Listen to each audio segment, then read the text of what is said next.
जरा सोचो तुम्हारे पास किसी भी चीज के आर पार जाने की ताकत आ जाए। लेकिन ये कहानी जितनी सीधी लगती है उतनी है नहीं। कहानी की शुरुआत होती है यूरी नाम के एक इंजीनियर से, जिसने UG-1 नाम का एक आधुनिक हवाई जहाज बनाया था। एक दिन उसने अपने एरोप्लेन की टेस्ट फ्लाइट करने का सोचा, क्योंकि वो इसे रशिया के एयर शो में पूरी दुनिया के सामने दिखाना चाहता था। उसे यकीन था कि उसके आधुनिक एरोप्लेन से खुश होकर रशिया की सरकार उसे ही जहाज बनाने का टेंडर देगी। अब यूरी अपने साथी जेन के साथ उड़ान भरने ही वाला था कि तभी उन्हें खबर मिली कि एलिसा नाम की एक रिपोर्टर सिक्योरिटी को चकमा देकर यूरी का इंटरव्यू लेने आ पहुंची थी। असल में यूरी अक्सर अलग अलग लड़कियों को घुमाता था और एलिसा भी उनमें से एक थी। अब यूरी ने जेन को बाहर भेजकर एलिसा को हवाई जहाज में बुला लिया और जल्द ही उन्होंने आसमान में उड़ान भरी। लेकिन अचानक यूरी को हेडक्वार्टर से फोन आ गया, क्योंकि बिना को पायलट के एरोप्लेन उड़ाना गैर कानूनी था। उसी वक्त यूरी की पत्नी लेना भी ये खबर सुनकर हेडक्वार्टर्स तक आ पहुंची। अब यूरी ने तुरंत लेना से बात की और एरोप्लेन में अकेले होने का नाटक किया, ताकि लेना को एलिसा और उसके अफेयर के बारे में पता न चले। फोन काटने के बाद उसने एलिसा को एक पैराशूट से बांधा और चूम कर एरोप्लेन से बाहर फेंक दिया। जैसे तैसे एलिसा जमीन पर लैंड हो गई और उधर यूरी भी हवाई जहाज में अकेला वापस लौट आया। इसके बाद हम वान्या नाम के एक लड़के को देखते हैं, जो अपनी माँ की लगातार रोक टोक से तंग आ चुका था। खैर वो स्कूल पहुंचा और तब हमें पता चला कि वो अपनी क्लास की लड़की पोलिन को बेहद पसंद करता था। लेकिन वान्या हमेशा डरा डरा सा रहता था, इसीलिए उसकी क्लास के बच्चे उसे हमेशा परेशान करते रहते। वहीं दूसरी ओर यूरी और जेन अपनी टेस्ट फ्लाइट सफल होने पर जश्न मना रहे थे। लेकिन तभी यूरी का एक पुराना बिजनेस राइवल पॉल वहां आ पहुंचा और उसे बुरा भला कहने लगा। जल्द ही उन्होंने शतरंज का मुकाबला करने का फैसला किया, लेकिन उसमें गोटियों की जगह वोडका के शॉट्स थे। जब भी कोई बारी हारता तो उसे एक शॉट पीना पड़ता था। बदकिस्मती से यूरी लगातार हारने लगा और जल्द ही वो शराब के नशे में धुत हो गया। जैसे ही वो बार से निकला तो बाहर लेना उसका इंतजार कर रही थी। यूरी नशे की हालत में गाड़ी नहीं चला सकता था, इसीलिए लेना ने उससे चाबी ले ली और उसे गाड़ी में बैठने को कहा। लेकिन यूरी ने उसकी बात नहीं सुनी और जेन की चाबी लेकर उसकी गाड़ी में निकल पड़ा।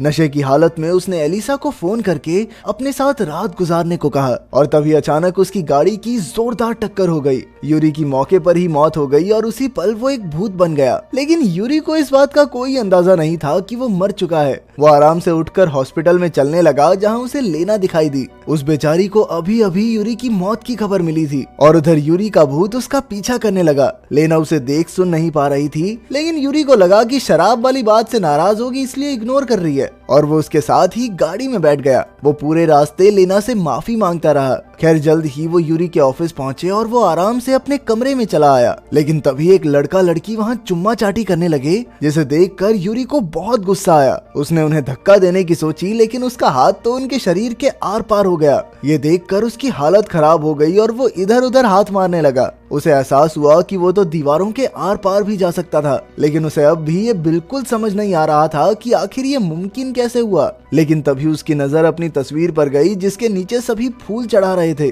तब जाकर उसे एहसास हुआ कि वो असल में मर चुका है। ये देखकर उसे बहुत गुस्सा आया, क्योंकि उसका एयर शो में जाने वाला सपना बस एक हफ्ते में पूरा होने वाला था। खैर बाद में वो अपने ही अंतिम संस्कार पर पहुंचा और उसने देखा कि पॉल भी वहां आया था। पॉल ने लेना से यूरी का टेंडर वापस लेने की बात कही, जिस पर लेना ने कहा कि वो इसके बारे में सोचेगी। इधर यूरी को अब भी अपनी इस हालत पर यकीन नहीं हो रहा था, इसीलिए वो यूं ही सड़क पर गाड़ियों के आर पार होने लगा। वहीं दूसरी ओर वान्या के दोस्तों ने वान्या की साइकिल के ब्रेक्स तोड़ दिए और इसी साइकिल के साथ उसे सड़क पर जाने को कहा। जल्द ही वान्या का संतुलन बिगड़ गया और वो सामने से आ रही यूरी से टकरा गया। हैरानी की बात तो ये थी कि वान्या यूरी को देख और छू सकता था। वान्या ने उससे माफी मांगी, जिसे देखकर यूरी हैरान हो गया। उसने वान्या को बताया कि असल में वो एक भूत है और ये सुनकर वान्या बुरी तरह डर गया। वो वहां से भागकर एक बस में चढ़ गया, लेकिन जल्द ही यूरी भी बस में आ गया और वान्या को खींचकर पीछे ले आया और फिर गलती से खुद बस से नीचे गिर गया।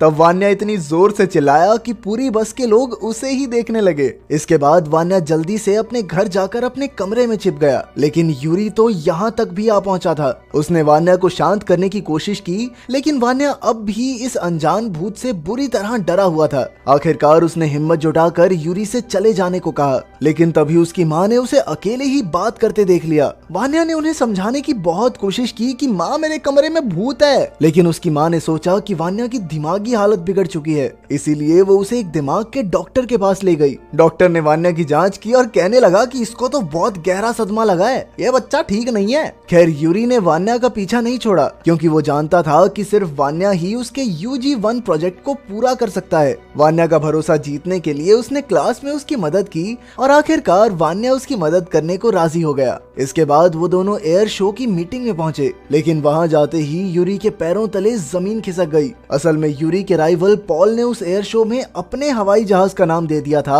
और यूरी के एरोप्लेन को इस प्रोग्राम से बाहर ही कर दिया गया था। और तो और पॉल ने अलीजा को भी खरीद लिया था, जिसने झूठी गवाही दे दी कि यूरी एरोप्लेन उड़ाते वक्त शराब पीता था। ये सुनकर यूरी ने वान्या को उसके हक के लिए बोलने को कहा, लेकिन इतने लोगों को देखकर वान्या काफी घबरा गया और वो एक शब्द भी नहीं बोल पाया। खैर यूरी भी इतनी आसानी से हार मानने वालों में से नहीं था। अगले दिन जब वान्या स्कूल में डांस की प्रैक्टिस कर रहा था तो उसका डांस देखकर सब बच्चे उस पर जोर जोर से हंसने लगे, पर तभी यूरी उसकी मुश्किलें हल करने वहां आया। वो दोनों समझ चुके थे कि वो एक दूसरे का सहारा बन सकते हैं। वान्या ही यूरी के इस प्रोजेक्ट को पूरा करवा सकता था और इसके बदले यूरी ने उसकी सेटिंग पोलिन नाम की एक लड़की से करवाने का वादा किया। इसके बाद यूरी ने वान्या की ट्रेनिंग शुरू कर दी और उसे लड़कियों से बात करने के तरीके बताए। जल्द ही वान्या में जोश आ गया और वो पोलिन से बात करने लगा। फिर तो पोलिन ने उसे अपने जन्मदिन की पार्टी पर भी बुलाया। वहाँ पार्टी में भी उसने पोलिन की एक बेहद खूबसूरत तस्वीर खींची। तस्वीर देखकर पोलिन बहुत खुश हुई, लेकिन वान्या अपने मन में सोचने लगा कि हाँ अभी चांस है, लड़की हो चुकी है इम्प्रेस, किस करके डील क्लोज कर देता हूँ। लेकिन जैसे ही वो पोलिन को चूमने के लिए आगे बढ़ा तो पोलिन ने गुस्से में उसके कान के नीचे रैप्टा मारा। साले ठरकी।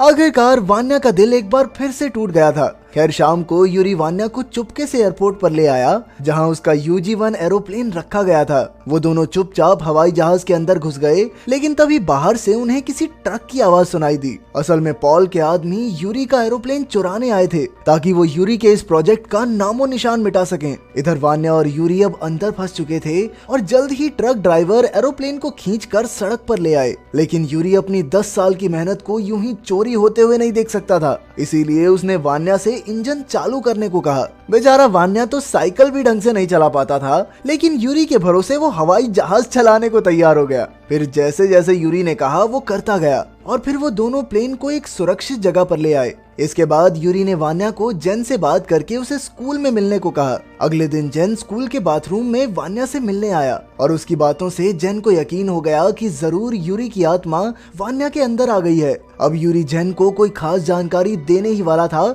लेकिन फिर उसे दाल में कुछ काला लगा। तब ये खुलासा होता है कि जेन तो अब पार्टी बदलकर पॉल के लिए काम करने लगा था, क्योंकि पॉल ने उसे वादा किया था कि वो उसे अपनी कंपनी में हेड बना देगा। ये देखकर यूरी ने वान्या को वहाँ से तुरंत भाग जाने को कहा, लेकिन जल्द ही जेन ने वान्या को पकड़ लिया। उन दोनों में हाथापाई होने लगी और जल्द ही वान्या बाथरूम में छिप गया। वो यूरी की कही हुई बातें दोहराने लगा। आखिरकार वान्या के जरिए यूरी ने जेन को एहसास दिलाया कि ये प्रोजेक्ट उनके लिए कितना मायने रखता था। लेकिन फिर जेन ने यूरी पर इल्जाम लगाया कि साले लड़कीबाज, तेरी फिजूल खर्ची के चक्कर में इतने सालों से गरीबी में जी रहा हूं मैं। उन दोनों की बहस चल ही रही थी कि तभी एक सफाई वाली वहां आई और मौका देखकर वान्या वहां से भाग निकला। जेन भी उसका पीछा करने लगा और बेचारा वान्या खिड़की के बाहर आकर फंस गया। वान्या को ऊंचाई से बहुत डर लगता था और जल्द ही वो बिल्डिंग से नीचे गिरने वाला था। तभी पैरामेडिक्स की टीम वहां आई और उन्होंने वान्या को सेफ्टी नेट पर कूदने को कहा, लेकिन वान्या के अंदर जरा भी हिम्मत नहीं थी। पर फिर अचानक से पोलिन भीड़ से निकल कर आई और उसने सबके सामने वान्या से अपने प्यार का इजहार किया। उसने वान्या से वादा किया कि वो आने वाली पार्टी में उसकी डांस पार्टनर भी बनेगी। उसकी बातें सुनकर वान्या में जोश आ गया कि भाई जिंदा रहना है, अब तो जिंदगी बढ़िया है आगे, और वो हिम्मत करके नेट पर कूद गया। लेकिन वो कहाँ जानता था कि पोलिन ने ये सब सिर्फ उसकी जान बचाने के लिए किया था। खैर नीचे आने के बाद वान्या में अलग ही हिम्मत आ गई। इसके बाद यूरी और वान्या फिर से UG-1 को सफल बनाने की तैयारी में जुट गए। यूरी ने कई दिन तक वान्या को हवाई जहाज उड़ाने की ट्रेनिंग दी, लेकिन जल्द ही वान्या की माँ को भनक लग गई कि वान्या स्कूल छोड़कर बाहर घूमने जाता है। इसी वजह से उसकी माँ ने उसे सजा के तौर पर घर में कैद कर दिया। लेकिन आज उसका डांस प्रोग्राम था और फिर बाद में उसे एयर शो में यूरी का प्लेन भी उड़ाना था, इसीलिए वो कपड़ों की रस्सी बनाकर अपने कमरे की खिड़की से भाग निकला। इसके बाद वो तुरंत स्कूल पहुंचा, लेकिन वहां जाते ही उसका दिल चकनाचूर हो गया। पोलिन ने तो किसी और लड़के को अपना डांस पार्टनर बना लिया था। और तब वान्या को पता चला कि उस दिन पोलिन ने जो कुछ भी कहा वो सब वान्या पर दया खा के कहा था। उसकी सारी उम्मीदों पर पानी फिर गया था, इसीलिए उसने अपना चक्कर छोड़कर यूरी का मिशन पूरा करने का फैसला किया। इसके बाद यूरी और वान्या उस खुफिया जगह पर पहुंचे जहां UG-1 खड़ा था। यूरी के सहारे उसने इंजन चालू किया और धीरे धीरे एरोप्लेन को हवा में ले गया। जल्द ही वो दोनों एयर शो में पहुंच गए और यूरी के एरोप्लेन को वहां देखकर पॉल और बाकी कंपनियों के तो होश ही उड़ गए। खैर जल्द ही वान्या ने हवाई जहाज लैंड किया और उसके बाहर आते ही चारों ओर रिपोर्टर्स की भीड़ जमा हो गई। उसी वक्त जेन को भी अपनी गलती का एहसास हो गया और उसने वान्या से माफी मांगी। आखिरकार यूरी का सपना पूरा हो चुका था, इसीलिए उसने धरती से विदा लेने का फैसला किया। उसे जाता देख वान्या की आंखें भर आई। उन दोनों ने एक दूसरे को आखिरी बार गले लगाया और इसी के साथ यूरी चला गया। अंत में हम देखते हैं कि पोलिन को भी अपनी गलती का एहसास हो गया और उसने वान्या से माफी मांगी। ये पोलिन गोल्ड डिगर लग रही है मुझे, हवाई जहाज देख के आइए। तो तुम लोग कमेंट्स में जरूर बताना कि पोलिन पर भरोसा किया जाना चाहिए या नहीं।